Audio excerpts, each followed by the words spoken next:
ఇందాక దర్శనం చేసుకున్నాము. అది శ్రీల సనాతన గోస్వామిది సమాధి మందిరం. సనాతన గోస్వామి వారు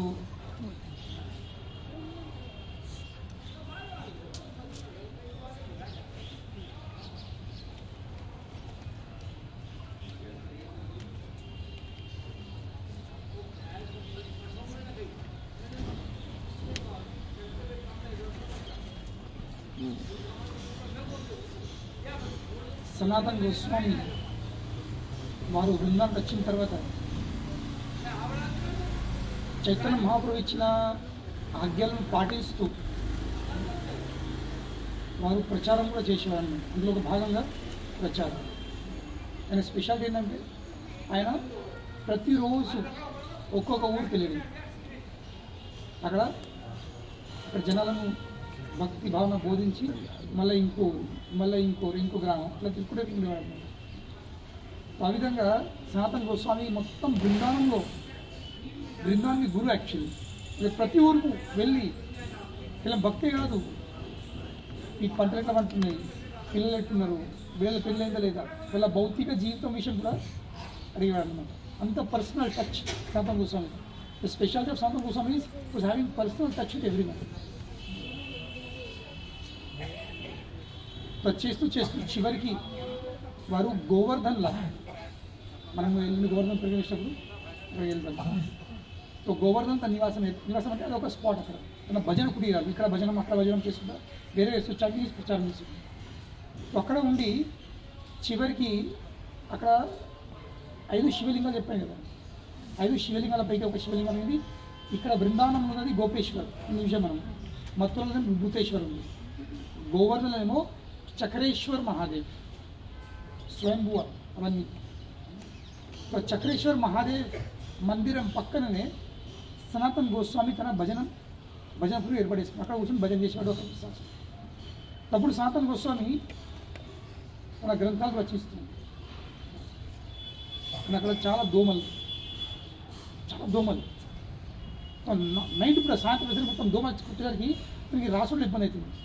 సో సనాతన గోస్వామి విసుకొచ్చేసి తప్ప నేను సేవ చేయలేకపోతున్నా, నేను ఈ ప్లేస్ మార్చేస్తాను.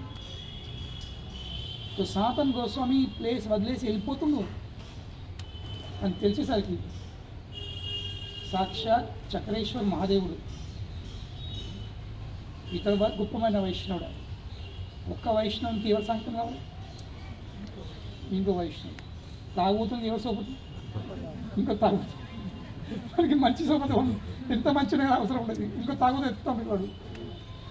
సో అదేవిధంగా శివుడు ఆలోచిస్తున్నాడు, అరే బాపరే సనాతన ఆయన అంటే నా పరిస్థితి ఏంటి, నాకు సంగతి లేదు. సో శివుడు ఒక బ్రాహ్మణ రూపంలో వచ్చేసింది. సనాతన అయ్యా మీరు ఉండండి, ఇక్కడ ఉండండి. అరే ఏముంటాయి ఇక్కడ, నాకు సేవ చేయలేకపోతున్నాయి ఈ దోమలు చేయబట్టి అమ్మ ఇట్లా కదా నువ్వు ఇట్లా బాగా చెప్తుంది. అది కూర్చున్నారు, ఇక్కడ ఇక నేను అనుమతిస్తున్నా కూర్చోడానికి. నేనైనా అనుమతి లేకుండా కూర్చున్నారు నాతో పాటు వీళ్ళు. ఎప్పుడు కూడా వ్యాసపీఠం సమానం కానీ ఎక్కువ ఉండదు, కింద ఉండాల్సింది. వీళ్ళందరూ నాకడ ఎక్కువ కూర్చున్నారు. కోత చందరు నిలబొట్టింది, చూసింది అందరు నిలబొట్టింది. వ్యాసపీఠంతో సమాధానం కూర్చుంటావా? దేవుడు అందరూ నిలబొట్టింది, ఒక్కరు. కానీ ఈరోజు నేను పర్మిషన్ కూర్చున్నాను. నేను యాక్చువల్గా ఫోటో తీసేట్టు ఉండే ద్రౌపది వస్త్రం లాగా. ఆ కోతి దుశ్శాసన అయింది, ఇట్లా కొంగోట్లు ఆడుతుంటే వెట్టలు ఉంటుంది కృష్ణ. 5000 సంవత్సరాల ముందు ద్రౌపది వస్త్రం నీళ్ళ కింద చూడగలిగినాం.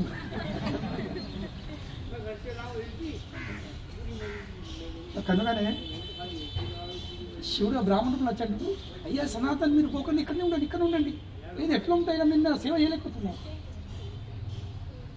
తప్పత అంటాడు, ఈ ఒక్కరోజు ఉంటుంది, ఈ ఒక్క రాత్రిగా గడపండి. ఈ రోజు కూడా మీకు దోమలు కుడతాయి, రేపు పొద్దున మీరు వెళ్ళిపోండి అంటే. సరే ఇక ఇంత ఈ బ్రాహ్మణ ఇంత వినప్పుడు అవుతుంది కదా, నీకు సనాతన గోస్వామి ఒప్పుకున్నాడు, ఒక్కరోజు ఉంటాను. అప్పుడప్పుడు శివుడు ఏం చేసిండు, ఆ దోమల దేవత ఆర్డర్ ఇచ్చింది. దోమలకు ఇన్ఛార్జ్ ఒక దేవత ఉన్నాడు. మన శరీరంలో కూడా ప్రతి ఒక్క అంగానికి ఒక్కొక్క దేవత ఇన్ఛార్జ్.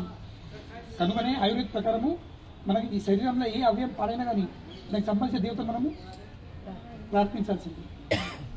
తప్పుగా శరీరం అవయవం ఓకే అది సిద్ధాంతం. అది సో కనుకనే ఆ దోమలు కూడా ఒక దేవత ఇన్ఛార్జ్ ఉన్నాడు.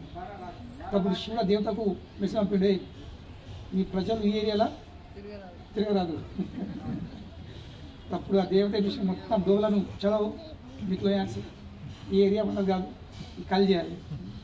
దాని తర్వాత ఆ నైట్కి దాని తర్వాత ఒక్క దోమ కూడా అక్కడ లేకుండా సనాతన గోస్వామి అక్కడనే తన గ్రంథాలను ఎలాంటి దాన్ని ఏమంటారు డిస్టర్బెన్స్ లేకుండా రచించగలిగాం. కానీ 1558లో సనాతన గోస్వామి అక్కడనే గోవర్ధన్గా చక్రేశ్వర మహాదేవ్ అందుపట్లనే ఈ లోకాన్ని వాళ్ళు వదిలేసి చక్కగా మళ్ళీ ఆ నిత్యలీగల గోలోకంలో ఇంక్లూడ్. అప్పుడు బ్రజవాసులందరూ అక్కడికి వెళ్ళి పేద పల్లకి తయారు చేసి సనాతన గోస్వామి దివ్యమైన శరీరం, వాస్తవమైన ఆచార్యులు సన్యాసులు వాళ్ళ శరీరము భౌతికమైన శరీరం కాదు, అది ఏదైతే దివ్యమైన శరీరం. ఏ విధంగా అయితే నేను ఇప్పుడు ఒక ఎగ్జాంపుల్ ఇస్తాను. ఒక ఐరన్ రాడ్ని మనము ఇప్పుడు ఈ పైపును నేను ముడితే ఏం కాదు, ఏమైతే కానీ అదే ఇదే పైపును నేను ఒక 15 నిమిషాలు అగ్గిలెత్తే నా చేతుకు సూరు పెట్టు కాలుతుంది. ఎందుకు? ఇప్పుడు ఈ ఐరన్ రాడ్ కాదు, ఇది అగ్గి అయిపోయింది. దాని స్వభావం మొత్తం మారిపోయింది. ఎందుకు? అగ్నితో సంపర్కం. అదేవిధంగా వీళ్ళైతే ముందే ఆల్రెడీ వీళ్ళు నిత్య సిద్ధులు, వీళ్ళు ఈ లోకం చెందిన వాళ్ళు కాదు. వాళ్ళు కేవలం భగవంతుని లీల, భగవంతుని ప్రచారం కోసం వాళ్ళు కిందికి దిగుతారు. భగవంతుడు దిగుడు వాళ్ళ పట్టి వీళ్ళు కూడా దిగుతారు. కనుకనే వాళ్ళ శరీరమే దివ్యమైనది. నార్మల్లీ కూడా ఎవరికి సంపూర్ణంగా భగవంతుని సేవ అంకితమైపోయింది. 24 గంటలు ఐస్కంతంతో ఉండి ఇన్ము ముక్క కూడా ఐస్కంతం అయిపోతుంది. అగ్గిలో ఉండి కూడా ఇన్ము ముక్క అగ్గి అయిపోతుంది. దివ్యమైన కృష్ణుని సన్నిధిలో ఉండి అతని సేవ చేసుకురా నిరంతరం 24 గంటలు ఉండేది. వాళ్ళ శరీరం ఇది భౌతికం కాదు, దట్ బికమ్స్ స్పిరిచువల్, ఆధ్యాత్మిక. కనుకనే మనము ఈ భౌతిక దేహంతో భౌతిక మనస్తత్వంతో కలిగిన వాళ్ళను వాళ్ళ ఆ దివ్యమైన శరీరాన్ని దివ్యమైన మనస్తత్వం తెలుసుకోలేము. కనుకనే వైష్ణవేర క్రియ ముద్ర దిగ్గన భుజ, వైష్ణవుల క్రియాలు వాళ్ళ ముద్రలు పెద్ద పెద్ద మేధావులు తెలుసుకోలేరు. ఎందుకంటే వాళ్ళు ఒక వేరే స్థాయిలో పనిచేస్తుంది. అది యాక్చువల్లీ డిఫరెంట్ ప్లేన్. వాళ్ళు ఒక వేరే స్థాయిలో నడుతుంది వాళ్ళ లెక్కలు. మనం కింద ఉన్న స్థాయిలో ఉన్న వాళ్ళం అర్థం చేసుకోలేము. ఇంకా అర్థం చేసుకునే ప్రయత్నం కూడా చేయాలి. ఏం చేయాల్సింది? కేవలం వాళ్ళ సాంగత్యం లభిస్తుందంటే వాళ్ళ సేవ చేసుకొని వాళ్ళ కృపను పొందే ప్రయత్నం చేయాల్సి. వాళ్ళను అర్థం చేసుకునే ప్రయత్నం చేసుకున్నారు అపరాధాలు చెప్తారు, పొరపాట్లు చెప్తారు. ఉదాహరణ ఇస్తారు. ఒక రోడ్డు మీద ఒక కార్ నడుస్తుంది, దానికి సిగ్నల్ వచ్చింది, ఆగింది. సో సిగ్నల్ ఆగిన తర్వాత డ్రైవరు పైన ఏరోప్లేన్ పోతుంది. మనడు ఏరోప్లేన్ సిగ్నల్ నడుతుంది నీకు. ఇప్పుడు ఏరోప్లేన్ని ఆగమంటు నీకు సిగ్నల్ నడుతుంది కదా. సిగ్నల్ ఎవరి కోసం ఉంది? కింద ఉన్న వాళ్ళు. పైన ఉన్న ఏరోప్లేన్ సిగ్నల్ నడిపించారు. సో అలాగే వీళ్ళు నిరంతరం భగవంతుని సేవలో లీనమైపోయిన వాళ్ళు ఒక వేరే స్థాయి మీద నడుపుతున్నారు. వాళ్ళకి ఇక్కడ నియమాలు ఇవన్నీ వర్తించాయి. కనుకనే వాళ్ళు అవతరిస్తున్నారు, వాళ్ళు మన అందుబాటులో వస్తున్నారు, మనం వాళ్ళ అందుబాటులో చేరుతాం. ఇది కేవలం మన అనుగ్రహం, భగవంతుని అనుగ్రహం అనుకొని, మన సౌభాగ్యం అనుకొని వాళ్ళ సంబంధం తీసుకొని వాళ్ళ సేవ చేసే ప్రయత్నం చేయాల్సింది అంతే. వాళ్ళని తెలుసుకునే వాళ్ళ వ్యవహారం లెక్కలు పెట్టుకున్నా కేవలం అపరాధం చేస్తారు. ఇట్లెందుకు అన్నారు, అట్లెందుకు అన్నారు, ఇట్లెందుకు మరి వేరే లెక్కలు నడుతుంది వాళ్ళు. వాళ్ళని అర్థం చేసుకోవాలి మనం. కనుకనే సనాతన గోస్వామి దివ్యమైన శరీరాన్ని మొత్తం బ్రజ్వాసులు అందరూ ఏ రోజు అది గురు పౌర్ణిమ రోజు. కనుక ఇప్పటికీ బృందావనంలో గోవర్ధన్లో అందరికంటే ఎక్కువ రష్ క్రౌడ్ గురు పౌర్ణిమ రోజు. గోవర్ధన్లో ఎంట్రీ కొట్టాలంటే 10 కిలోమీటర్ దూరమే బస్సులు అవుతుంది. అక్కడికి వెళ్ళి గోవర్ధన్ నడిచిపోవాలి, మళ్ళీ పరిక్రమ అడుగు పెట్టే స్థలం ఉండదు, అంత రష్. ఎందుకు? వాళ్ళందరూ ఈ రోజు వరకు 500 సంవత్సరాలు గడిచిపోయినాయి, కానీ ఇప్పటికి వాళ్ళు ఏమిస్తున్నారు? సనాతన్ గోస్వామి పట్టు తన కృతజ్ఞతలు తెలియసి గుర్తు చేసుకుంటుంది. ఇప్పుడు సనాతన్ గోస్వామి గారు గురు ఆఫ్ ద ఎంటైర్ బ్రజ్. వాళ్ళు పరిక్రమ అవుతారు గోవర్ధన్ పర్వతం చుట్టూ. ఎందుకంటే సనాతన్ గోస్వామి కూడా ప్రతిరోజు గోవర్ధన్ పరిక్రమ అవుతుంది. ఇప్పుడు మనం చేసే పరిక్రమ కాదు, మనం చేసేది కేవలం 22 కిలోమీటర్లు మనం చేస్తాం సండేకు. మనం అంటే నాతో కూడా ఎందుకు చేస్తారు 22 కిలోమీటర్ నడుచుడు. కానీ సనాతన్ గోస్వామి ఆ కాలంలో పెద్ద పరిక్రమ 40 కిలోమీటర్లు ప్రతిరోజు నాన్ స్టాప్. కనుకనే వీళ్ళు కూడా రోజు గురు పూర్ణిమ రోజు గోవర్ధన పరిక్రమ చేస్తారు బ్రజ్వాసులందరూ, ఆయన గుర్తు చేసుకుంటారు. అప్పుడు ఆ దివ్యమైన శరీరాన్ని బ్రజ్వాసులు అందరూ అతని ఆరాధ్య ఎవరు? మదన్ మోహన్ పాద పద్మాల కింద సనాతన్ గోస్వామి ఇక్కడ సమాధిలో పెట్టారు. కనుకనే మనం ఇట్లా అనుకోదు ఆ సమాధి అంటే మన ఊరిలో బొంద పెట్టినట్టు కాదు. వాళ్ళు ప్రత్యేకించి ఇక్కడ ఉన్నారు, they are living there in side.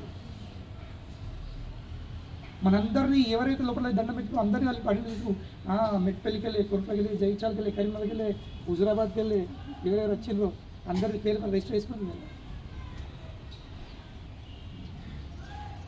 అందరినీ అనుగ్రహిస్తున్నారు. వీరందరూ వచ్చినట్టు వీరందరూ మా విషయం వింటుంది, వీరందరూ నా స్వామి దర్శనం చేసుకుంటున్నారు. వాళ్ళు ఇక్కడ కూర్చున్నారు లోపల, మనందరూ అనుగ్రహించారు. అటువంటి పవిత్రమైన స్థలం. ఇవన్నీ చిన్న చిన్న సమాధులు, వేరు వేరు మా గౌడ వైష్ణవ పరంపర వచ్చిన సమాధులు. ఇక్కడ మూల బిల్డింగ్ చూస్తారు, ఒకటి చిన్న గోపురంలాగా తగ్గి కర్రే మార్బల్ ఉంది, అంటే గ్రంథ సమాధి. మా గౌడ వైష్ణవ ఆచార్యులు 500 సంవత్సరాల క్రితం రాసిన శాస్త్రాలు గ్రంథాలు, ఇంత డీప్ ఫిలాసఫీ ఉంది. ఇప్పుడు మేము చదివేటి అది కేవలం ఒక చుక్క కాదు, అందులోకి అదే అర్థమైతే లేదు ఆ సిద్ధాంతం. ఈ కలిగిన జీవులకు అర్థం కాదని నిలిచారు, అవన్నీ గ్రంథాలను అందులో సమాధి చేసేసారు. ఎందుకంటే సామాన్య జీవులకు ఈ అర్థం కాదు, దాన్ని అపార్థం చేసుకుంటారు. ఇంకా అది గ్రంథ సమాధి, అన్ని గ్రంథాలు ఉన్నాయి అందులో. తాళపత్రాలు ఎన్ని గ్రంథాలు రాసిన వాళ్ళు అవన్నీ అందులో ఉన్నాయి. గ్రంథ సమాధి ఇవన్నీ వేరే వేరే ఆచార్య వచ్చిన సమాధి ఉన్నాయి ఇక్కడ. ఎందుకు వచ్చిన మీ సమాధి స్థలం? జస్ట్ వాళ్ళ బ్లెస్సింగ్స్ కోసం, వాళ్ళ బ్లెస్సింగ్స్ కోసం. ఎందుకంటే వారి బ్లెస్సింగ్స్ ఉంటేనే భగవంతుడు బ్లెస్సింగ్స్. ఈ మార్గము బైపాస్ చేసే మార్గం కాదు ఇది. నాకు వీళ్ళతోనేంది డైరెక్ట్ కృష్ణ దొరికింది కదా, బైపాస్ ఇక్కడ నడది. ఇక్కడ బైపాస్ చేసే ప్రయత్నం చేసినావా అవుట్ పాస్ అయిపోతుంది. ఇది పరంపర ఉంది. పరంపర ఉందంటే మనం క్రమక్రమంగా వెళ్ళాల్సింది. లాస్ట్కు చివరికి రాధారాణి చేతి చెప్తాం. అప్పుడు రాధారాణి ఏం చేస్తుంది?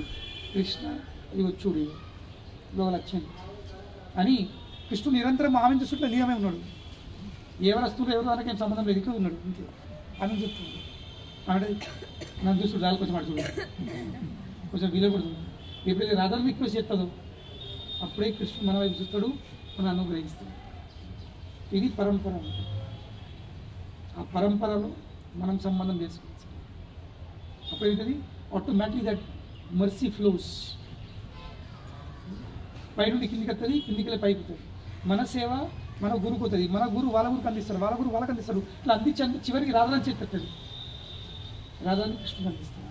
అదేవిధంగా ఫలితం కూడా అక్కడ రాధారాణి వీళ్ళకి వీళ్ళ step by step step by step. There is no bypass system. Bypass system లేదు. ఇది గురు శిష్య పరంపర.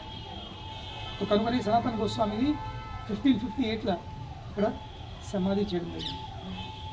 సో సనాతన గోస్వామి నేను ఇందాక చెప్పాను కదా, వాళ్ళిద్దరూ రూప్ గోస్వామికి సనాతన గోస్వామి వాళ్ళిద్దరు సోదరులు, ఇద్దరు ప్రైమ్ మినిస్టర్ ఇంకా finance minister. So Chaitanya Mahaprabhu అనుగ్రహం పొందిన తర్వాత వీళ్ళకి ఇక ఉండు లేదు, ఇక ఉండు అనిపించలేదు. ఎట్లా ఎట్లా ఉండాలి, ఎట్లా మాకు ఉండలేదు, కొంచెం కూడా బుద్ధి లేదు. ఇక కానీ తప్పరు, అదేం చేస్తారు బలవంతంగా. సో వీళ్ళు ప్రతిసారి చైతన్య మహాప్రభు లెటర్ వస్తున్నారు, అయ్యా మమ్మల్ని వీళ్ళకి బయట వీళ్ళకి బయట మాకు అద్దు, మాకు ఈ సేవలద్దు, ఈ రాజ్యమతి ఈ పరిపాలనద్దు, మాకు ఈ సేవ అంతమే. చైతన్య మహాప్రభు ఎన్నో కూడా రిప్లై చేయాలి.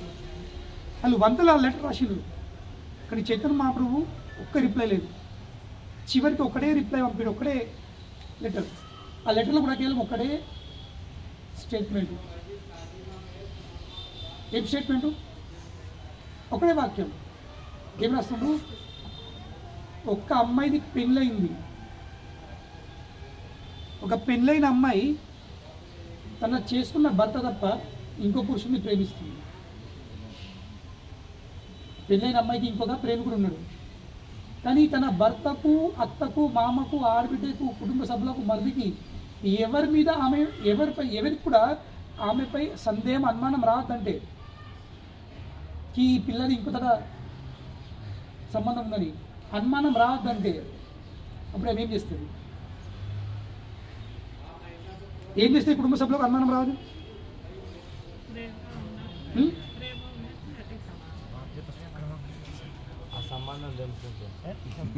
ఏ సంబంధం? ఎప్పుడు నువ్వు అది చేయకు.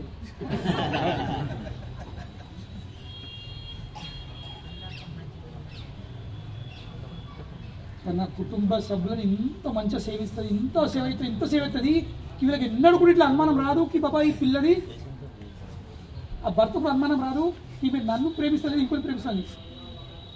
బస్ ఇంతే రాసి పంపుతుంది. ఇక ఇది ఆన్సర్. వాళ్ళు రాసిన 100 లెటర్కి ఇది ఆన్సర్ చైతన్య మహాప్రభు. దాని అర్థం ఏంటి?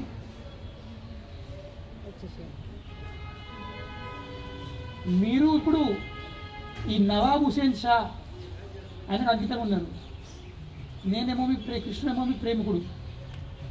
పెళ్ళి ఇక్కడ అయింది, కానీ ప్రేమ ఎవరి మీద ఉంది? కృష్ణుడి మీద. కానీ వీరికి అనుమానం వచ్చేనుకోని మీకు బయట పోనియాలి. సో కనుకని రాజుకు ఇంత మంచి సేవ, ఇంత మంచి పరిపాలించు, ఇంత మంచి డ్యూటీ ఏది, రాజుకు ఎన్నప్పుడు మీ మీద అనుమానం రాదు. ఆన్సర్ దొరికిన వాళ్ళకి వాళ్ళు ఇంకా మంచిగా పరిపాలిస్తారు, ఇంకా మంచి సేవ అవుతుంది. చివరికి ఏమి రాజుకు ఇంత నమ్మకం కలిగింది, రాజు మొత్తం వీళ్ళ మీద వదిలేసి పోయేవాడు. అంత నమ్మకస్తుడు. అంటే ఎంత అంటే రాజు తన మొత్తం రాజ్యం సగం పంచుకునే వీళ్ళతోని సగం పంచుకున్నాడు. వీళ్ళేం చేసారు? తన రాజ్యంలోనే మొత్తం బృందావనం ఏర్పాటు చేసుకున్నారు. ఇప్పటికే స్థలం ఉంది బంగ్లాదేశ్, రామ్కేలి అని. వీళ్ళు అక్కడ ఉండేవాళ్ళు. మొత్తం బృందావనం అక్కడ 12 వనాలు, అక్కడ అన్ని రామ్కుండ్, శ్యామ్కుండ్, రాధాకుండ్, గోవర్ధన్ అన్నీ అక్కడ ఉండి వాళ్ళు కృష్ణుడిని గుర్తేసుకున్నారు. ఇక్కడ రాకుండా కానీ లోపట్ల నిరంతరం ఎప్పుడు బయటపడతాం. వీళ్ళిద్దరు ఫైనల్లీ ప్లాన్ చేసింది. ఏం ప్లాను? తప్పించుకోవాలి. రూపు గోస్వామి ముందే తప్పించుకున్నాడు, బయట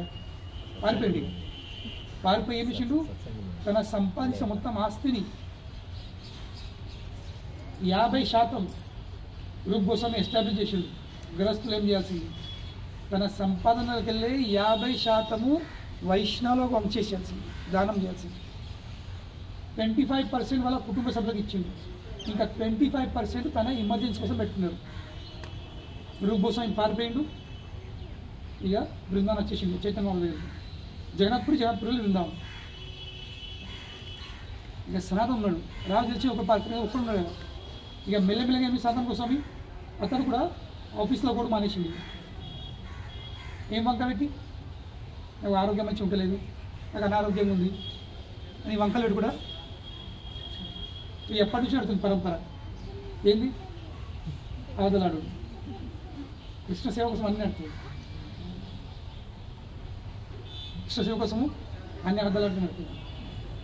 ఇది పరంపర ఉంది మరి. అందుకని నేను కూడా నా ఆర్థోపెడిక్ చేసేటప్పుడు నా ఫైనల్ సెమిస్టర్లో నాకు సెలవులు లేవు. మా గురుగారి విన్నాను యాత్ర ఉండేది 2001లో. యాత్ర పోవాలి సెలవులు ఒక్కట్లేదు, క్యాజువల్లీ అన్నీ అయిపోయినాయి. 10 రోజుల సెలవు వాళ్ళు ఏం చేయాలి? మా బాస్ గారికి ముందే తీసుకోవాలంటే పగ. ఇక నేను ఆ టైంలో కూడా జీన్స్ టీషర్ట్ వేసుకొని మంచిగా పిల్లకాయ పెట్టుకొని ఎప్పుడు నాకు డాక్టర్ భరత్ తిల్లక లాగా ఈ పిల్లకాయలకి ఏంది హాస్పిటల్ నేను డ్యూటీ సరిగా అయిపోయింది. మీరు ఎప్పుడు నాకు ఇది నా పర్సనల్ లైఫ్. మీరు ఎవరు చూసుకుంటుండే ఎప్పుడు మీరు కొంచెం పదపం ఉండే, ఎప్పుడు మందిరం మొదలు ఎప్పుడు అట్టే ఉంటాడు, ఎప్పుడు అట్టే ఉంటాడు. కానీ ఇక అతనితో పర్మిషన్ అడగాలంటే కఠినం. ఇక నేను ఎట్లా ధైర్యం వేసుకున్నా, సార్ నాకు కొంచెం లీవ్ కావాలా, ఎందుకు కావాలి, మందిరం పడి ఉండా, మళ్ళీ మందిరం పోతా, మళ్ళీ పోతా, ఇటు పోతా. లేదు సార్ మీరే తాపడతారు కదా పెళ్లి చేసుకొని. మా అమ్మ ఊరు ఉంటుంది, కొన్ని సంబంధాలు చూసింది, రమ్మంటుంది. వయసు అయిపోయింది, నాకు ఎప్పుడేమవుతుందో కొంచెం తొందరగా పెళ్లి చేసుకుంటే అంటే నా బాగా తోడుచుకుంటే రా అని వెంబడుతుంది. కనుక మీరు కొంచెం లీవ్స్ ఇస్తే నేను ఊరికి వెళ్ళి ఇప్పుడు సంబంధాలు చూసుకుని వస్తా, పెళ్లి సెట్ చేసుకోవద్దని చెప్పిన. అరే వెరీ గుడ్, నువ్వు పెళ్లి చేసుకున్నావా? లీవ్ శాంక్షన్ చేసుకున్నా.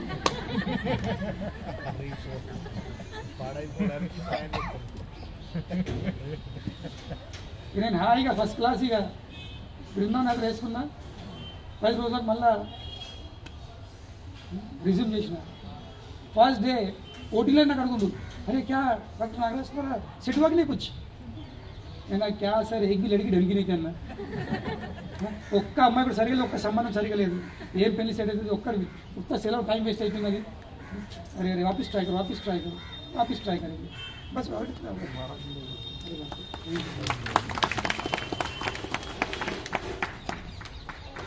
तो అట్లా అన్నీ నడుతాయి. Everything is fair in love war and friendship and భక్తి. కృష్ణ సేవ కోసం అన్ని లంగతనాలు దొంగలు అన్నీ నడుతాయి, అన్నీ వద్దలాడు. నేను ఆశ్రమంలో వచ్చినప్పుడు కూడా మా అమ్మకి చెప్పలేను ఇట్లా బ్రహ్మచారి ఏదో వచ్చినాను.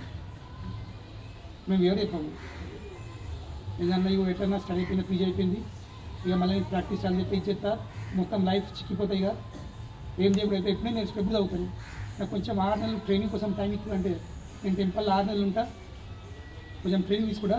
ఇక మళ్ళీ మొత్తం లైఫ్ అంతా ఇదే ఉంది కదా. మరి సరే కొంచెం 6 నెలలు కదా లైఫ్ ఏముంది. పరీక్షలు ఇచ్చింది, 6 నెలలు టెంపుల్ పోయిన. నేను ఆల్రెడీ నా బ్యాగ్ సామాన్ ముందు చదువుకుని టెంపుల్ ఉన్నాయి కదా. మళ్ళీ 6 నెలలు మా మమ్మీ ఇచ్చింది. ఏమైనా మరి అయిపోయిందా ట్రైనింగ్? నా ట్రైనింగ్ అయిపోయింది, కానీ నేను ఎగ్జామ్లో ఫెయిల్ అయిపోయినా. ఎగ్జామ్లు ఉంటాయి, ఇలా ఫెయిల్ అయిపోయినా. ఇంకా 6 నెలలు అయితే మళ్ళీ చదువుకుంటా, మళ్ళీ ఎగ్జామ్ రాస్తా. మళ్ళీ సరే అని మళ్ళీ ఒప్పుకున్నది. మళ్ళీ 6 నెలలకు వచ్చింది. అప్పటికే మా గురువు అనుగ్రహం ఏందో, నార్మల్లీ మేము స్టార్టింగ్లో తెల్ల వస్తువులు ధరిస్తాం. ఈ కాషాయ బట్టలు రావాలంటే కనీసం 2-3 ఇయర్స్ పడుతుంది. కానీ మా గురువు అనుగ్రహం నాకు 6 నెలల్లోనే కాషాయ బట్టలు ఇచ్చేసింది. సడన్గా ఎట్లా ఉంది ఇక మా అమ్మ ఇంట్లో 6 నెలలు వస్తుంది కదా, అనుకుందని మధ్యాహ్నం ఇప్పుడు లంచ్ తీసుకొని ఉండే ఆశ్రమంలో ఒడిగినా. అప్పుడు మొబైల్ స్మార్ట్ ఫోన్ లేవు కదా, ల్యాండ్లైన్ ఫోన్. కిందికి రిసెప్షన్ ఫోన్ చేసింది. అదే నరహరి ప్రభు, నేను ఏమి మీ అమ్మ వచ్చింది అనమాట. ఇప్పుడు ఏం చేయాలి? తెల్ల బట్టలు ఉంటేనే అవతల పడవచ్చు. ఈ టెంపుల్ ఉంటున్నా తెల్ల బట్టలు వేసుకున్నాను, కాషాయం బట్టలు. ఒక 10 నిమిషాలకి సుమారు ఏం చేయాలి, బట్టలు ఎట్లుంటే ఎట్లా ఫేస్ చేయాలి ఏం చేయలేదు. అటు ఇటు కాషాయం జోబియోగా దేఖా జాయి ఏదో చూస్తాను. చక్కగా మా అమ్మ ఊరు లేవట్లా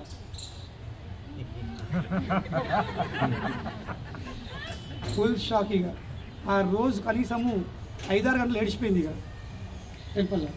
దాని తర్వాత 2 నెలలు టెంపుల్కి రావాలా, గంటసేపు ఏడ్చుకుంటూ పోవాలా, రావాలా ఏడ్చుకోవాలా. ఈ మార్గం అటువంటి మార్గం. ఒక్క తల్లి గుండెకి బాధ పెట్టి మాతాజీనే ఆమె నా నిజ స్వరూపం చెప్తుంది. గోలోక అదే స్వరూపం ఉన్నది. కనుకనే ఒక్క కుటుంబం ఒక్క తల్లిని ఆ రోజు ఆ ఒక్క తల్లి బాధ పెట్టకపోతే ఈరోజు ఇన్ని తల్లి దొరకకపోతుంది కదా.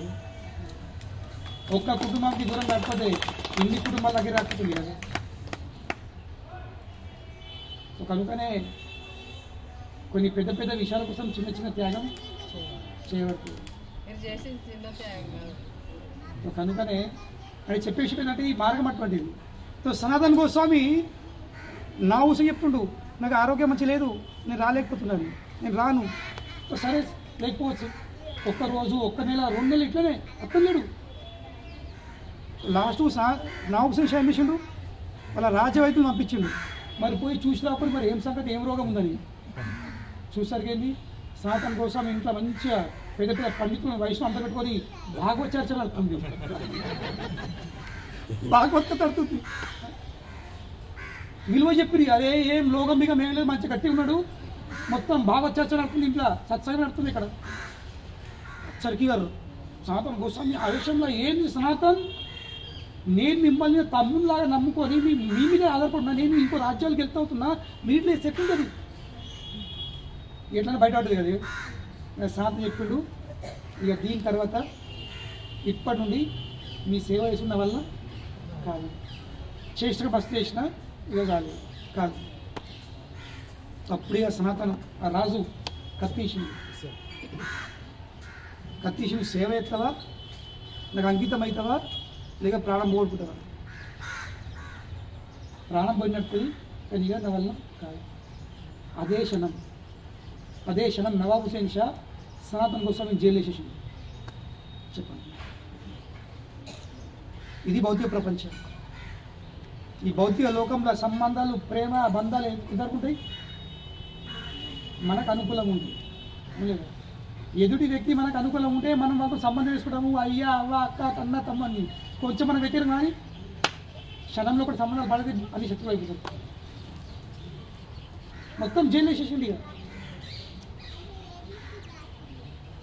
కానీ ఇప్పుడు సనాతన్ గోస్వామి రాజకీయంలో ఉండే కదా, రాజకీయ రంగంలో ఇండియన్లు ఉండే, అలా తెలుసు ఎట్లా ఏం చేయాలని. అప్పటికే రూప్ గోస్వామి ఒక చిన్న లెటర్ పంపించిండు. ఎవరికి? సనాతన్ గోస్వామికి. నేను ఫలానా వ్యక్తి దగ్గర ఇన్ని 12,000 గోల్డ్ కాయిన్స్ పెట్టి ఉన్నాను, ఎమర్జెన్సీలో వాడుకోదని చెప్పి ఆయన వెళ్ళిపోయింది ఇక. ఉన్నాను రూప్ గోస్వామి పెద్ద నాకు లెటర్ ఇచ్చిపోయింది ఇక. ఆ లెటర్ ఇంకా దొరికింది సనాతన్ గోస్వామికి. ఇప్పుడు జైల్లోకి వెళ్ళి బయటపడి ఎట్లా తెలుస్తాం మళ్ళీ అదే everything is fair. Jail keeper ఉండే ఒక పెద్ద ముల్లా ఆయన పిలిపించింది, కూర్చోండి చూడు. అప్పటికి వీళ్ళు కూడా తుర్కలు అయిపోయింది. ఇక పేరే సకార్ మాలిక్. అటువంటి చూడు, నువ్వెంతో పెద్ద పండితుంది, అంటే నువ్వు పెద్ద మౌల్వివి, నీకు మన ఖురాన్ ద్వారా ఎంతో కంఠస్థమే ఉంది, ఎంతో జ్ఞానం ఉంది.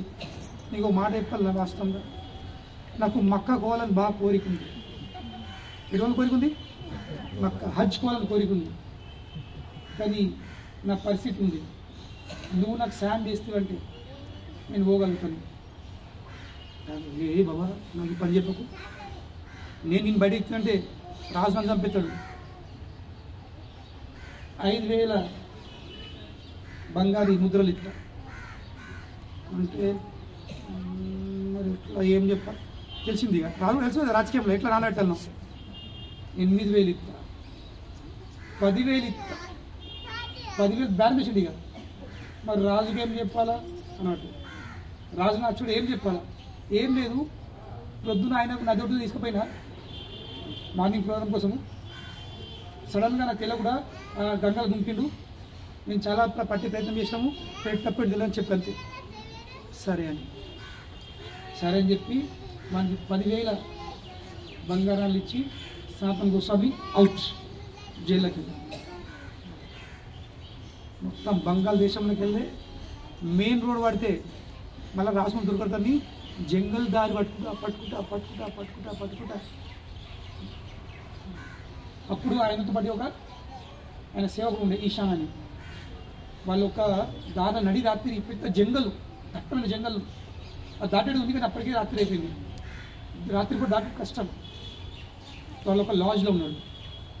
ఆ లాడ్జ్లో పోయేసరికి ఆ లాడ్జ్ ఆయన వీళ్ళని చాలా ప్రేమ కొద్ది, అయ్యా రండి కూర్చుండ్రి, మీకు ఏం కావాలా, ఇది చెప్పుకుని, మీకు ఇది కావాలా, అది కావాలా, యుద్ధం చాలా ప్రేమ కొద్ది రాసుకుంటుండు. సంపదాడి బాగా ప్రేమ చూపుతాయండి. ఊరు కాదు, పల్లె కాదు, పరిశ్రమ ఎక్కడే ప్రేమ చూపెట్టు. అతి భక్తి మరట్లు అంటారు, అతి భక్తి చోరటి లక్షణం. ఎక్కువ భక్తి అయితే ఏ లక్షణం? అవి దోషుల లక్షణాలు, దూతుల లక్షణాలు. దూత థీఫ్. కనుకనే తెలుసుకున్నాడు, ఆల్రెడీ పాలిటిక్స్ ఉన్న వ్యక్తి కదా, ఎందుకు ఇంత చెప్తుంది. సర్వాన్ని పిలుచుకున్నాడు. వారి ఇషాన్ మీ దగ్గర ఏమైనా ఉన్నాయారా, ఏమన్నా తెచ్చుకున్నావా అంటే, అవునయ్యా నా దగ్గర 2 బంగారి ముద్రలు ఉన్నాయి. మరి దుర్మార్గుడా, ఎందుకు నా మెడల ఉరి పెట్టుకొని తిరుగుతున్నావు?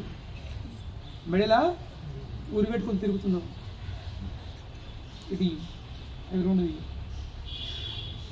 8 ఉండే తీయమని చెప్తాడు. తీసిన తర్వాత ఆ హోటల్ మీద పెట్టి మేనేజర్ నీకు తీసుకో అవి ఇచ్చేసరికి నాకు షాక్. హోటల్ మేనేజర్కి ఎందుకు అయినా ప్లాన్ అది ఉండేది.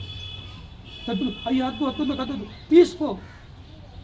సనాతన్ కోసం చూసేసరికి మనకి ఇక జంతువులు జాతర మనడు అయ్యా నన్ను క్షమించండి ఎందుకు అంటే వాస్తవంగా మీరు రాగానే నా దగ్గర ఒక పండితుడు ఉండే, వాడు చెప్పిండు వీళ్ళ దగ్గర బంగారం ఉంది కనుకని ఈ రాత్రి నేను మిమ్మల్ని చంపే ప్లాన్ చేసిన ఆ బంగారు ముద్రల కోసం.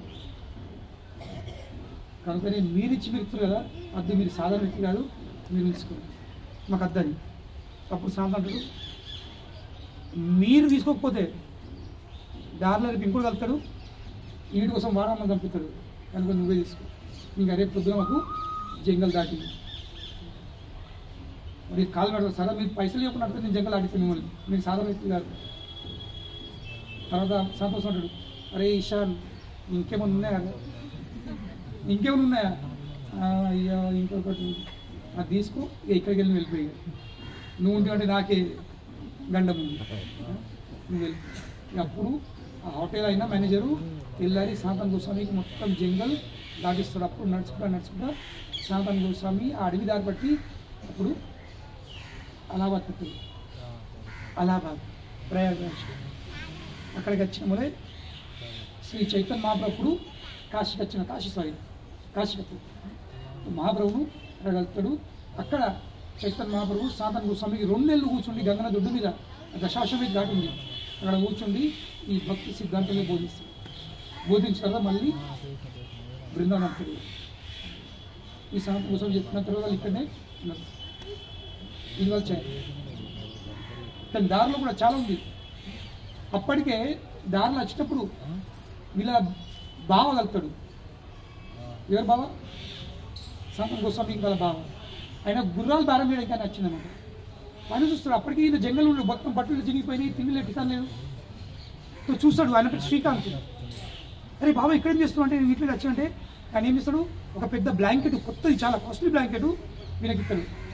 అదే బ్లాంకెట్ కప్పుకొని ఈయన చైతన్య మహాప్రభు కలుపుతాడు. అప్పుడే గడ్డం పెరిగింది మీ అంటే పేద బట్టలు కానీ పెయిన్ ఏముంది కాస్ట్లీ బ్లాంకెట్. సనాతన గోస్వామిని అంటే చైతన్య మహాప్రభు కలుగుతారు కదా, సనాతన గోస్వామి చెప్తారు నేను తీసుకుపోయి మొత్తం స్నానం చేయించి కొత్త బట్టలు ఇచ్చి కొంచెం క్లీన్ షేవ్ చేసుకుని ఇస్తారండి. సో సనాతన గోస్వామి మొత్తం చేంజ్ అవుతాడు కానీ పెయిన్ మీద బ్లాంకెట్ అలాగే ఉంటుంది. సో చైతన్య మహాప్రభు మాట్లాడుతుండు సనాతన గోస్వామితో కానీ కన్ను దేని మీద ఉంది ఆ బ్లాంకెట్ మీద ఉంది. ఏమనలే మహాప్రభు ఏమన్నాడు, కన్ను మాత్రం బ్లాంకెట్ మీద ఉంది. అప్పుడు సనాతన గోస్వామి తెలుసుకుంటాడు నేను ఎంత వైరాగ్యం చూపించినా మహాప్రభు నచ్చలేదు. ఎందుకు నచ్చలేదు? ఎందుకంటే నా మీద ఆ బ్లాంకెట్ ఉంది. అప్పటిదప్పుడే సనాతన గోస్వామి ఆ గంగ నది ఒడిపోయి అక్కడ ఒక భిక్ష ఉంటుంది, ఇంకేం లేదు బట్టలు, అక్కడ చిరిగిపోయిన మొత్తము రంధ్రాలతో ఉన్న బ్లాంకెట్ వాళ్ళు ఉంటుంది.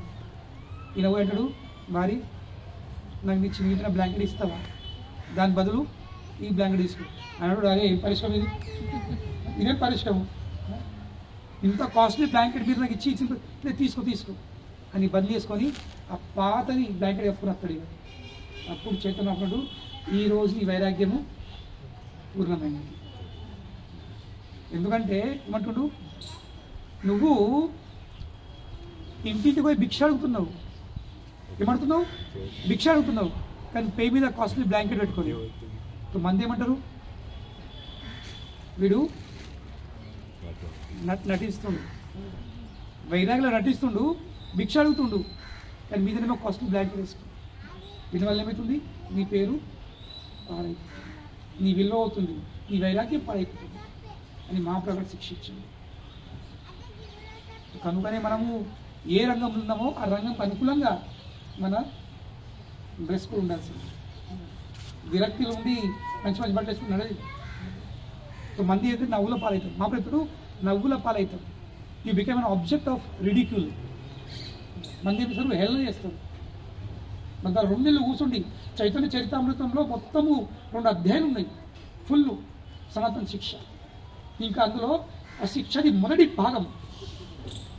సనాతన గోస్వామి మా ప్రభుత్వుడు, అయ్యా జనాలు నన్ను పండితుని భావిస్తారు, పిలుతారు, నన్ను ఏమని పిలుతారు, పెద్ద పండితుణ్ణి. ఇంకా నా పిచ్చితనం ఏంటి, నా మూర్ఖత్వం ఏంటి, వాళ్ళు నన్ను పండితుని పిలిస్తే నాకు నమ్మకం కలుగుతుంది. నేను కూడా దాన్ని అవును నేను పండితున్నని నేను స్వీకరిస్తున్నా. జనాలు మనం పిలుస్తారు, కానీ ప్రశ్న ఉంటుంది, నువ్వు దాన్ని నమ్ముతున్నావా అంటున్నా. నేను ఎటువంటి పండితుణ్ణి, ఎటువంటి పండితుణ్ణి, కే ఆమె, నేను ఎవరిని అది నాకు తెలుపులేదు. జనాలకు కంటికి నేను పెద్ద పండితునిలాగా, ఇక నేను కూడా పండితుని భావిస్తున్నా, పెద్ద మేధావిలాగా భావిస్తున్నా, కానీ నేను ఎవరిని అదే నాకు తెలుపులేదు. కే ఆమె కేనో ఆమె చాప తాపత్రాయ బంగాళీ ఉంది. నువ్వు నాకు ఈ సమస్యలు ఎందుకు, ఈ తాపత్రయాలు ఎందుకు, నాకు ఎందుకు అనుభవిస్తున్నాను, ఇది పరిష్కారం మీద ఇదే తెలుసుకోలేకపోతున్నా. కనుకనే అయ్యా మీరు నాకు ఈ సమాధానం ఇవ్వండి. కనుకనే చైతన్య మహాప్రభు ఇచ్చిన మొదటి శిక్ష సనాతన గోస్వామికి ఏంది, జీవేర స్వరూపే కృష్ణేర నిత్యదాస్. జీవుని నిజ స్వరూపం ఏంది, నువ్వు కృష్ణుని యొక్క నిత్యమైన దాసు. అది పాఠం మనం నేర్చుకోవాలి. ఉన్న పొజిషన్లు అన్నీ దేహంతో సంబంధించింది. నేను డాక్టర్ అయినా, ఇంజనీర్ అయినా, నేను బీటెక్ అయినా, నేను పెద్ద పిహెచ్డి అయినా, నేను కలెక్టర్ అయినా, ఏమైనా అది ఎవరు, ఈ బాడీ, నేను కాదది. అవన్నీ టెంపరీ పొజిషన్లు. అవి ఈ దేహం పోయిందా, దేహంతో పాటు పొజిషన్ కూడా పోతుంది. దేహం ఉన్నంతవరకు పొజిషన్, దేహం పోయిందంటే ఏం పొజిషన్. కానీ ఏ అయితే ఎప్పుడు ఈ శాశ్వతం ఉంటుందో ఆ పొజిషన్ ఒక్కటే, ఏంది, ఆత్మ. ఆత్మ శాశ్వతమైనది, ఆత్మ కలిగిన పొజిషన్ కూడా శాశ్వతం. మరి ఏంది ఆత్మది పొజిషను, ఆత్మ కృష్ణుని యొక్క అంశం. మమైవాంశో జీవలోకే జీవభూత సనాతన మనసష్టాని ఇంద్రియాణి ప్రకృతి స్థాని కృష్ణ. ఆత్మ కృష్ణ యొక్క అంశం, కృష్ణ నా యొక్క అంశం. 10వ అధ్యాయము 7వ శ్లోకంలో భగవద్గీత. ఆత్మ నా యొక్క అంశము, కానీ తన మనసు ఇంకా ఇంద్రియాలకు బానిసులై ఈ ఆత్మ కృష్ణుతో విడిపోయి ఏమైంది, ఈ భౌతిక సంసారంలో, ఈ భౌతిక జీవితంలో ఒక సంఘర్షణతో కూడిన జీవితం నడుపుతుంది. మనసష్టాని ఇంద్రియాన్ని ప్రకృతి స్థాని కర్షతి. Struggling for existence, struggle for survival. ఇదేమైనా జీవితం ఉంది కదా, సంఘర్షణ నడుపుతుంది. దేనికోసము, తన ఉనికిని కాపాడుకోవడానికి. ఏం అవసరం ఉంది, ఈ సంఘర్షణ అవసరం ఏముంది. భగవంతుని సేవలో నిత్యంగా సుఖంగా ఆనందం ఉండే వాళ్ళ మనము ఇక్కడ ఈ సంఘర్షణ. కారణం ఏంది, సంబంధం విడిపోయింది, సంబంధం విడిపోయిందండి. కనుకనే సనాతన గోస్వామి ఇతను ఎవరు, సంబంధ ఆచార్య. సంబంధ ఆచార్య సనాతన గోస్వామి అనుగ్రహంతో ఏమవుతుంది, ఆ కృష్ణునితో కూడా సంబంధం జరుగుతుంది. కనుకొని ఇక్కడ వచ్చాము, ఆ ఆచార్యతోని ఆ సంబంధం కోసం వినపడేది. అయ్యా ఆ కృష్ణుడితో మా సంబంధము కల్పించండి, ఆ సంబంధం చేయించండి. అది స్టార్టింగ్ భక్తి మార్గం. భక్తి మార్గం మొదలుపెట్టింది సంబంధం ఏర్పరచుకోవాలి. సనాతన గోస్వామి అనుగ్రహం ఉంటేనే మదన్ మోహనుడు సంబంధం చేయించుకోవాలి. కనుకొని ఇక్కడ సనాతన గోస్వామి సమాధి వచ్చి ఇదే రిక్వెస్ట్ చేస్తాను, అయ్యా చాలు అయిన కాడికి మస్తు సంబంధం. ఈ లోకంలో, ఈ లోకంలో ఒక్క సంబంధం విడగొట్టుకొని ఇక్కడ లెక్కలేని సంబంధాలు చేసుకుంటున్నా. నిరంతరం ఈ సంబంధం, ఆ సంబంధం, సంబంధాల మీద సంబంధాలు సంబంధాలు, కానీ చేతికి అందుతుంది నేనేం లేదు, తోడే ఉంది, అందుడేం లేదు, లాభం ఏం లేదు. కనుక చాలు అయిన కాడికి సంబంధాలు చాలు. ఇప్పుడు ఈ టెంపరీ సంబంధాలు వద్దు, ఈ టెంపరీ సంబంధం చేసుకుంటే బాధపడద్దు. ఆ నిత్యమైన సంబంధం చేసుకొని శాశ్వతంగా సుఖంగా ఉండేది. ఆ విన్నపం, ఆ ప్రార్థన ఇక్కడ మనము శ్రీ సనాతన గోస్వామి యొక్క పాద పద్మలో మనం ఇక్కడ ప్రార్థించాలి. అప్పుడు ఖచ్చితమైన సనాతన గోస్వామి ఇక్కడ చాలా దయమయులు. 6 గోస్వాముల పైకి అందరు దయమయులే, అందరు కృపమయులే, కానీ సనాతన గోస్వామి ప్రత్యేకించి చాలా దయమంది, జీవదయ. చైతన్య మహాప్రభు ఇచ్చే శిక్షలు ఏంటి? జీవదయ, అందరి జీవులపై దయ చూపండి. ఒకసారి ఏమైందంటే ఈ బృందాంలో మేధావి పెద్ద పండితుడు వచ్చిండు. పేద పండితుడు, ఎంత పెద్ద పండితుడు అంటే అతని పని ఒక్కటే, అందరినీ ఒడగొట్టుడు, వాదనలు చేసుడు, తరకాలం కొని ఒడగొట్టుడు. సో ఆయన తెలిసింది బృందావనంలో ఒక పెద్ద పండితుడు ఉంటాడు, రూప గోస్వామి. అతన్ని నేను ఒడగొడతాను. రూప్ నారాయణ అతని పేరు. పండితుడి పేరు ఏంటి? రూప్ నారాయణ. పెద్ద ఏనుగు మీద కూర్చుని పెద్ద క్యాన్వా వేసుకుని వచ్చింది. అప్పుడు జీవ గోస్వామి వాళ్ళ తమ్ముని కొడుకు, నేను చిన్నాడు అందరికంటే, అబ్బా మా కాకలను ఓడిస్తా, వాదులు వాదన పెడతా, వాదులు వాదించాడు. ఫస్ట్ నాతో వాదించు, నన్ను ఓడించి ఫస్ట్, దాని తర్వాత మా కాకలు దగ్గరకు. అప్పుడు ఇక్కడ యమున ఒడ్డు మీద కూర్చుంది జీవ గోస్వామి 10 రోజులు, వారం రోజులల్లా ఆ రూప్ నారాయణను మొత్తం లెఫ్ట్ రైట్ పోస్ట్ మార్టం వేసేటాడు. ఇక కదా యాక్చువల్లీ దానికంటే ముందు ఏమైందంటే అతను డైరెక్ట్ రూప్ గోస్వామి సంప్రదిస్తాడు. అతను వాదించండి, రూప్ గోస్వామి చూడు నాకు అంతా టైం లేదు, ఇది తెలియమంటుంది, ఫాల్తూ విషయాల్లో టైం వేస్ట్ చేసుకోదు, మాకు ఎన్నో పనులు ఉన్నాయి, మాకు వాదించే టైం లేదు. సరే టైం లేకపోతే నీకేం కావాలి చెప్పు, ఇవో దగ్గర ఒక లెటర్ ఉంది, సర్టిఫికేట్, దాని మీద కింద సంతకం పెట్టు. ఏమని? నేను రూప్ నారాయణ చేత ఓడిపోయిన రాసి సంతకం పెట్టు. రూప్ గోస్వామి సంతకం పెట్టించాడు. సరే కూర నీకు ఎందుకు ఇప్పుడు వాదించు. సో ఈ విషయము జీవ గోస్వామి వెళ్తుంది. అబ్బా నువ్వు అంత పితమైనవా, మా కాకలను ఓడించేంత పితమైనవు. సో జీవ గోస్వామి పోయి ఈ రూప్ నారాయణతో వాదించి వారం రోజులు మొత్తం కథం వేసి పడుతుంది. ఆ సర్టిఫికేట్ తీసుకుంటాడు, రద్దు చెప్తాడు, క్యాన్సిల్ అయిపోతాడు. తీసుకుపోయి ఆ సర్టిఫికేట్ మళ్ళీ రూప్ గోస్వామికి చెప్పాడు. ఆలోచించండి, మన శిష్యుడు అట్లా చేస్తే ఇప్పుడు రేపు మీ కొడుకులు అట్లా పోయి చేయాలి, మీరు ఎంత ప్రౌడ్ ఫీల్ అవుతారు. అబ్బా నా పేరు నా గౌరవం కాపాడుతీరు అని, అవును లేదా? నా విలువను కాపాడతారు, ఎంత సంతోషపడతారు. కానీ రూప్ గోస్వామి సంతోషపడ్డాడు. రూప్ గోస్వామి హ్యాపీ కాలేదు. ఏం చేసిండు Jiva Goswami? Get out of Vrindavan. బృందావనంలోకి వెళ్ళి బయట వెళ్ళిపోయి ఉంటుంది, వెళ్ళిపోయాడికి వెళ్ళి. నీకు బాగా అహంకారం ఉంది, నీకు బాగా నీ జ్ఞానం మీద తెలివి మీద బాగా అహంకారం ఉంది. అహంకారం ఉన్న వాళ్ళు బృందావనం ఉండరాదు. Get out of Brindavan. ఆలోచించు, గురువు కోసం ఇతను ఇంత చేసిండు. గురువు కోసమే, తన కోసమా, తన పేరు కోసమా, తన విలువ కోసమా, తన గౌరవం కోసమా? గురువు కోసం. గురు ఏమంటుండు? Get out. నీకు అహంకారం బాగుంది. మనం ఏమవుతుంది? ఏం వేస్ట్ కలిపండి గురుగారు. ఆయన కోసం నేను ఇంత చేసిన, నన్నే అర్థం బయట ఇస్తాడా? అది ఇటువంటి గురు వద్దు, నేను ఇంకో గురు లేను కూడా, ఇటువంటి గురు వద్దు, మనకి ఇంకో గురు లేను కూడా.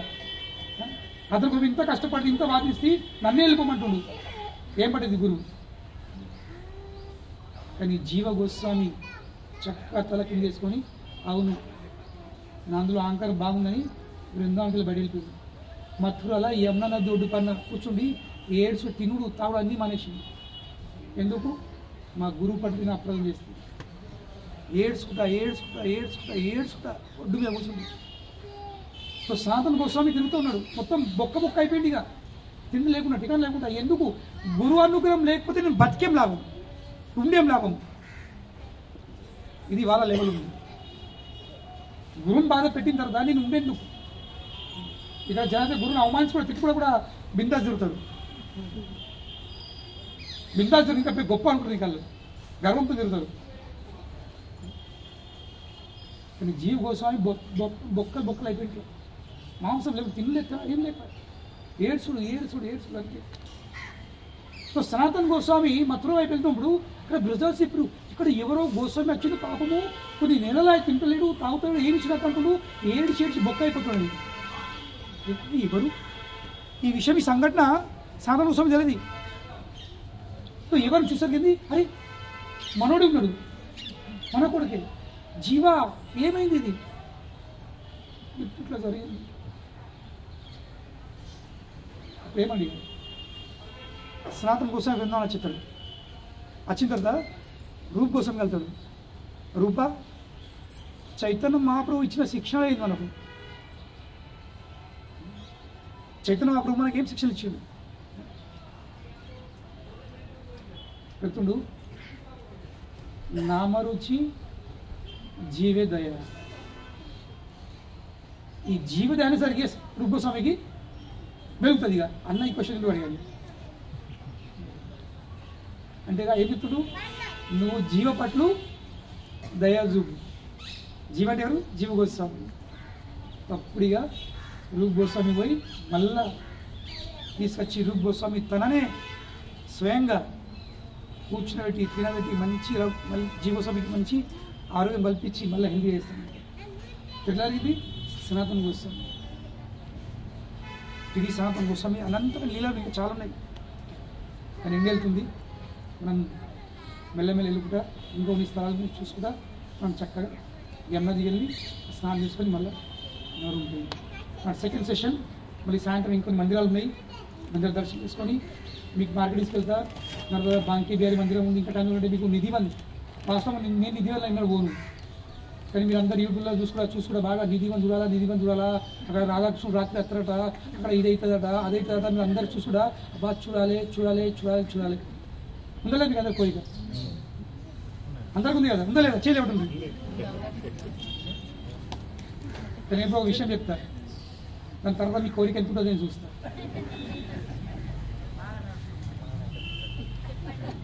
చెప్పాలా? మీ ప్లాన్ చేంజ్ చేసుకుంటుంది మీకు చెప్తున్నంటే.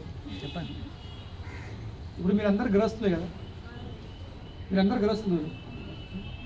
మీ ఎంత మంచి ఫ్రెండ్ ఉన్నా, ఎంత సన్నిహితుడైనా మిత్రుడైనా, ఎంత సన్నిహితమైన మిత్రుడైనా మీ ఇంటికి వస్తాను అనుకో, ఎక్కడ కూర్చుని పెడతారు? హాల్లో కూర్చుని పెడతారు. ఎక్కువ డైనింగ్ హాల్. కానీ నేను మీకు అడుగుతా ప్రశ్న, మీ ఎంత దగ్గర ఎంత సన్నిహితమైన మిత్రుడైనా వారిని మీ బెడ్రూమ్లో వేసుకుంటారు మీరు?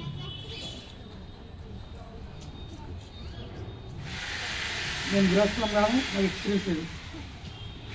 కానీ మీరు గృహస్థులు. మీ బెడ్రూమ్లో తీసుకపోయి కూర్చుని పెడతారా? ఎందుకు తీసుకోకూడదు? అది ప్రైవేట్ పర్సనల్ ప్లేస్. మీరిద్దరు తప్ప ఎవరిని రాలేరు. ఇన్ఫాక్ట్ పిల్లలు కూడా పెట్టడానికి ఏం చేస్తారు? ఇంకో బెడ్రూమ్ అడగరు. పిల్లలు కూడా మీరు రానియరు. అలా పెళ్లి వచ్చిందంటే మీరు ఏం చేస్తారు? పక్కన ఇస్తారు. మీరే బద్ద జీవులు మీ బెడ్రూమ్లకు రావడం ఇష్టపడరు ఎవరన్నా.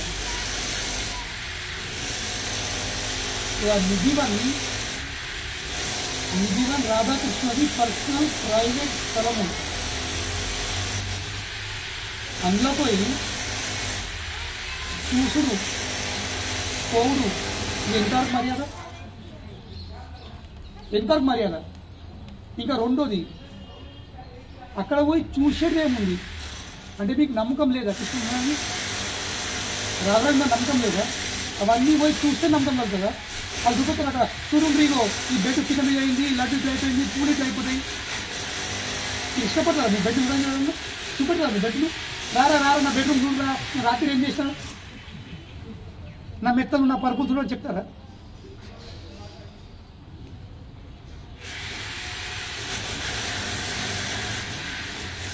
ఇప్పుడు ఆలోచించారు పోవాలనుకుంటున్నాను. నేనైతే ఎన్నడూ పోలేదు.